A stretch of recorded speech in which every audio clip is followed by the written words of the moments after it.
esingizda bor narsa 99-yildan beri, ya'ni belda og'riq paydo bo'lib shu kungacha chidab keldingiz-da. Mana ahvol.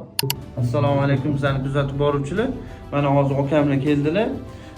U necha yil oldin o'sha 99-yil eslaganlari endi o'sha vaqtdan beri bellarida bir og'riqlar paydo bo'lib, chidab kelib yurib, mehnatni orqasidan, hammamiz mehnat orqasidan bir dard bo'lib qoladi-yu. Xuddi shunaqa bularda ham. Mana hozir ahvollarni ko'rsangiz, o'zingiz ko'rasizlar. Qani yuringchi.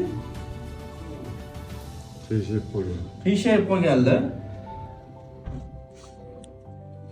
Ya'ni oxirgi payt qachon qiyshaydi bu? Ko'p o'tirasiz, to'g'rimi?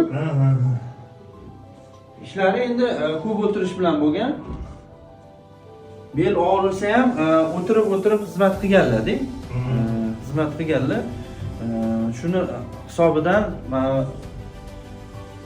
biomexanika narushini, ya'ni buzilgan holat. Dumazalar surilib ketgan, toz noto'g'ri turibdi. Umurtqa shuni hisobidan qiyshayib ketgan. Hozir turganlarda mushaklari tortib qo'yapti-da, bir yo tomonga tortilib qiyshayib qo'yaptilar. Uni hisobidan og'riq beryapti. Xudo xolasa bular bilan ishlaymiz.